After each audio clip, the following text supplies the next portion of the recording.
Olá, boa noite, tudo bem? Aqui é o Gabriel. Seja bem-vindo e bem-vinda à estreia de hoje. Espero que você goste do conteúdo. Um abraço.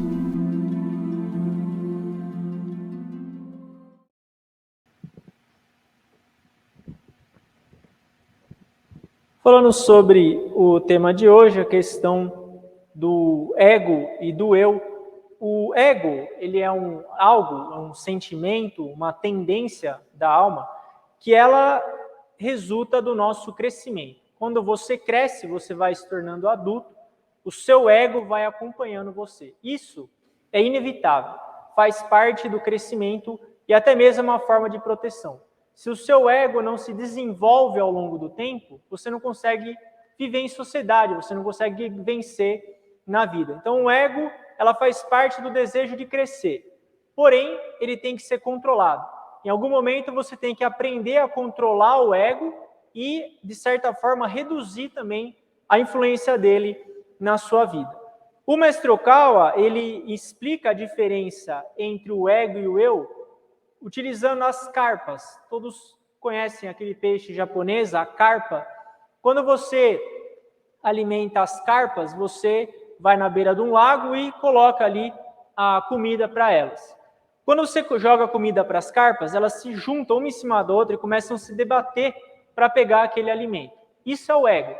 É um ser humano se debatendo com o outro para conseguir alguma coisa. Aí você está usando o seu ego, você está competindo, você está querendo destruir a outra pessoa, você está querendo acabar com a outra pessoa. É como as carpas brigando para conseguir alimento. Agora, o eu, quando você explora o eu, é como se fosse essa carpa nadando sozinha no lago. Ela não está prejudicando ninguém. Ela está se desenvolvendo. Ela está crescendo, mas sem danificar ninguém. Isso é o eu. Então, você pode desenvolver o seu eu, desde que você não prejudique outras pessoas. Quando o seu crescimento prejudica outras pessoas, então é o ego que está em atuação. Por isso, quando a gente busca apenas o sucesso mundano, a gente acaba buscando, no caso, orgulho ou ser superior às outras pessoas, e no caso, o nosso eu falso começa a aparecer. A gente deve abandonar o ego, mas não o eu. Esse é o ponto-chave. Você deve continuar a explorar o eu. O que é explorar o eu? É a sua natureza divina, são as suas qualidades, é naquilo que você é bom. Você tem que estudar, você tem que se desenvolver, você tem que praticar o ensinamento, você tem que mudar as suas tendências. Isso é o eu. Você tem que desenvolver o eu. A Reb Science não é uma religião que fala para você se anular. Você não deve se esquecer. Esquece de você, só pensa nos outros. Isso aí nunca dá certo. Nunca dá certo. Lapide o seu eu, mas não o seu ego. Esse que é a diferença entre o eu e o ego. Quando a gente vive, no caso, usando só os nossos 6 sentidos ou só apegado ao corpo físico, a gente acaba utilizando apenas o ego e esquecendo o nosso verdadeiro eu. Uma outra analogia agora, relacionada no caso ao nosso verdadeiro eu ou a autorreflexão. Quando a gente vive no plano físico, você precisa ter como se fosse uma casca. Você tem uma certa casca de proteção. Ou você acaba formando uma casca que está relacionada ao mundo material. Isso te protege. Quando a gente fica muito focado só no material, essa casca em volta de você, ela vai endurecendo cada vez mais. E você acaba esquecendo do espiritual. A analogia que o Mestre Okawa nos fornece é: o arroz, quando ele é cru, a gente não vê, mas ele tem uma casca em volta dele. Só que para esse arroz virar nutriente, você tem que remover aquela casca para as pessoas poderem comer aquele arroz. No caso, quando a gente busca desenvolver a nossa verdadeira natureza, em algum momento a gente tem que largar essa casca, abandonar essa casca do material ou só de pensar em nós mesmos e então conseguir viver com base na nossa verdadeira natureza. É como se a gente continuar utilizando essa casca, você vai ficar pensando na verdade, em como ser melhor do que as outras pessoas, ou o quanto que você pode pegar o mais rápido possível dos outros. E no caso, então, você vai querer só viver a vida mundana. Esse é o ponto-chave. Vai só pensar no material. Se você só vive com base no material, essa casca está em volta do arroz ainda. Agora, quando você faz reflexão e você busca se doar, ou você busca viver em prol do espiritual, utilizar o seu tempo, utilizar o seu recurso financeiro, suas habilidades, tudo, para se dedicar a algo maior do que você, como o movimento de salvação de almas da Rap Science, por exemplo, então você está removendo essa casca que cobre o arroz, ou removendo essa casca que cobre você, e você consegue se desenvolver espiritualmente de verdade. Como aquela frase do Albert Schweitzer: quem não vive para servir, não serve para viver. Se você não tiver o espírito de servir, você está com essa casca ainda. Isso não é só no trabalho missionário, isso aí é no dia a dia. Pode ver. Se você já foi atendido por alguém que é braço curto, o que é o braço curto? O braço curto é assim, o dinossauro. Não faz nada. Só faz menos que o mínimo. Aquilo lá é um transtorno. É um transtorno. É igual, eu lembro uma vez eu fui numa loja, aí eu perguntei, o atendente estava sentado, começa por aí, né? Aí eu falei, onde fica ia comprar varal. Onde fica o varal? Ele fez assim, ó. Ali, ó. Olha lá. Isso o que ele quer, na verdade? Eu não estou julgando ele. O que ele quer? Conforto. Eu quero ficar aqui e ganhar meu salário. Isso é a casca que está em volta do arroz. O que é o espírito de servir? Não, vem cá, vamos lá. Isso é o espírito de servir, é só isso.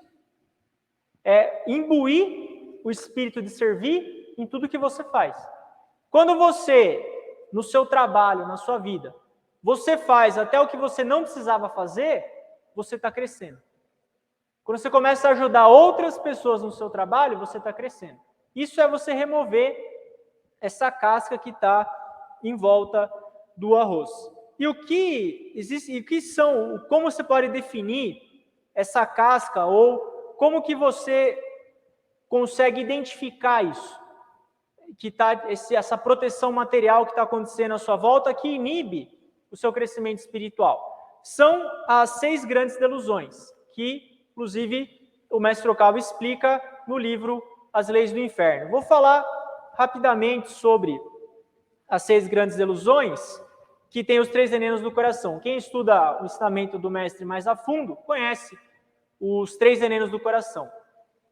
Não existe, isso é um erro, eu sempre ouço. Os 6 venenos do coração. Não existe 6 venenos do coração. Existem as 6 grandes delusões: gana, ira, ignorância, dúvida, presunção, visão errônea. São as 6 grandes delusões. Dentro das 6 grandes delusões, tem os 3 venenos do coração. Essa é a teoria correta. Vamos falar sobre as 6 hoje, falar rapidamente o que é cada uma e como combater, que é o ponto-chave. Então, hoje não é os 3 venenos do coração, são as 6 grandes delusões. A primeira, gana. O que é a gana? É o desejo excessivo. É você sempre querer cada vez mais e nunca estar satisfeito com o que você tem. É sempre buscando, sempre querendo algo a mais, pensando, se eu tiver isso, eu vou ser feliz. Quando eu conseguir isso, eu vou ser feliz. Agora tá ruim, mas quando eu conseguir isso aqui, aí vai. Aí você consegue, acontece que é de novo. É o desejo insaciável. Ou a gente não se esforçar a ponto de conseguir aquilo. Tem coisas que a gente não consegue mesmo, que precisa se esforçar mais. A gana é você querer mais do que você merece. É isso. Ou é você ter um desejo exagerado. Falou, fulano está exagerando. Fulano não... Eu lembro que a primeira vez que eu combati a gana foi quando eu fui prestar vestibular e eu falei, eu não consigo entrar nessa faculdade. Pronto. Porque eu estava sendo ganancioso. Falei, isso é só gente muito inteligente, eu não sou. Você fala, nossa, mas você está se desmerecendo. Não, é realidade, eu não tenho mesmo a inteligência desses caras, eles que se virem, essa inteligência dele. Eu vou até aqui, ó. Pronto. Aí você vai no teu ritmo, passo a passo. E pode ser que assim você consiga. Isso é o controle da gana. Então, como você combate a gana? Primeiro, consciência de abastança. Saber que sempre pensar se o que você está desejando tanto assim, se você merece. Se você está se esforçando a ponto de realmente conseguir aquilo.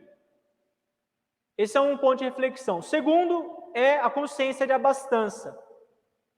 Tudo que eu tenho agora é suficiente para mim. Eu já tenho o suficiente. Você tem noção da dificuldade que é você conseguir isso? Inclusive, amanhã a gente vai praticar os 3 métodos de reflexão. O primeiro método de reflexão é esse. Você se alegrar com a sua vida. Inclusive, esses dias eu vi uma cena que foi uma lição para mim. Estava andando no metrô e na linha tinha um senhor já, senhor não, era um homem, devia ter uma faixa dos 50 anos mais ou menos. Ele tinha uma dificuldade tremenda de locomoção, então não sei qual é o tipo de problema que ele tinha nas pernas. Para ele dar um passo, parecia que ele movimentava o mundo. Então ele fazia assim, daí ele fazia assim, e ele andava desse jeito, era assim que ele se locomovia. Então você via que a pessoa estava se esforçando muito para andar. Andar aqui, para quem tem locomoção normal, é normal, você anda aí o quanto você quer. Para ele, o simples fato de andar já era um esforço. E do lado dele tinha um outro garoto, um rapaz daí, minha idade mais ou menos, eu não sou mais rapaz, né, mas aquele era. Um rapaz andando com as pernas em plena locomoção. Eles estavam subindo a escada rolante quebrou, ela parou. O rapaz, de plena locomoção, ficou pé da vida, saiu reclamando, xingando todo mundo. O senhor que tinha dificuldade de locomoção, nem mudou a face dele, continuou. O que é isso? Consciência de abastança. Talvez para ele, que tem dificuldade de se locomover, o simples fato de poder andar já é tudo que ele precisa na vida dele.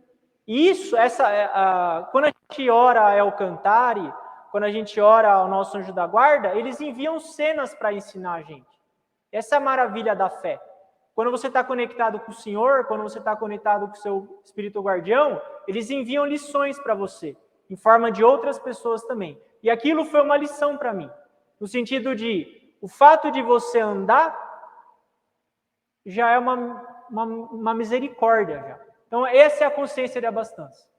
Segundo, raiva, ou a ira. Ira, são aquelas pessoas que rapidamente ficam iradas, ou têm um acesso de fúria, que geralmente a causa é inveja ou complexo de inferioridade. São 2 motivos da ira. Dicas para controlar.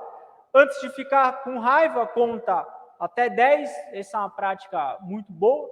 Respira profundamente, conta até 10. Nem sempre funciona, mas 90% das vezes acaba funcionando. E segundo, reflita sobre o que está gerando raiva em você, sem achar que a causa é alguém externo. Pense no porquê você ficou irado. Isso que é a raiva. Terceiro, ignorância. Ignorância é desconhecer a verdade. São pessoas que estão sempre reclamando das situações, culpando os outros ou o ambiente e jamais querendo se mudar. É o famoso egocêntrico. O mundo que gira à minha volta, eu vou ficar parado. Todo mundo que gira em volta de mim. Isso é ignorância. Ou toma decisões que levam a uma vida que vai ter problema na vida, que tomou decisão errada. É uma forma de ignorância também. Então, como controla? Para de culpar os outros, busca se mudar e leia sobre os ensinamentos. Quarto, orgulho.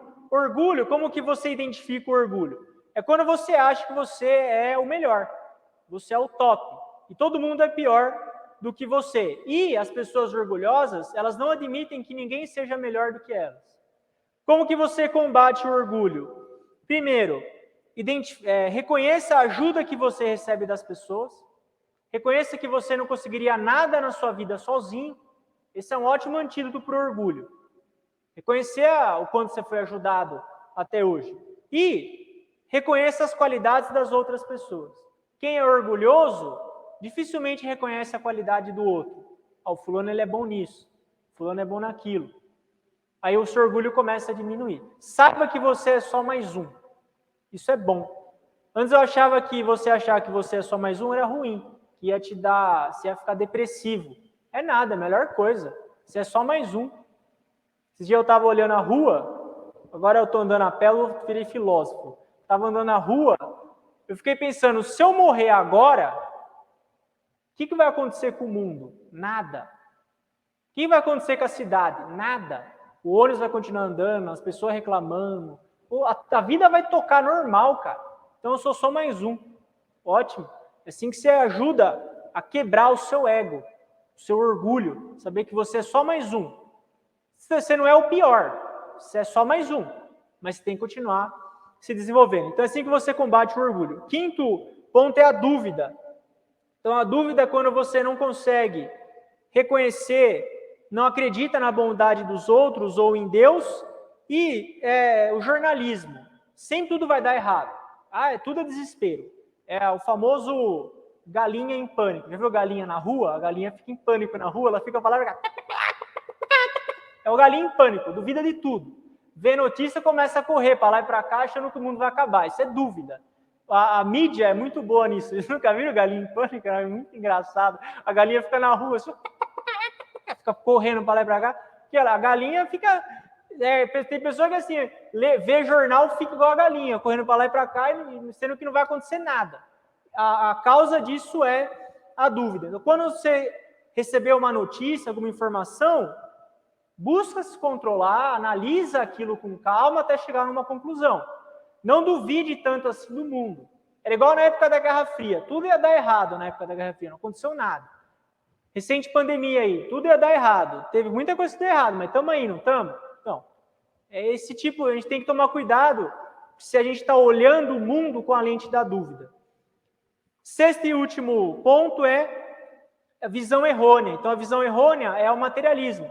Você não acreditar que, por exemplo, você precisa se esforçar, você achar que o dinheiro vem no mole, você achar que a vida é fácil, você achar que a vida é só material, isso é visão errônea. Você está vendo as coisas de forma errada.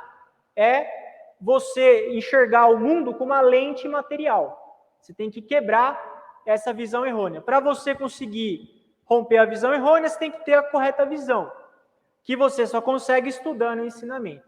As pessoas criticam a Rap Science porque a gente estuda demais. A minha pergunta é, você vai fazer o que na igreja se não for aprender? Vai fazer o que lá? Tem que aprender. Por quê?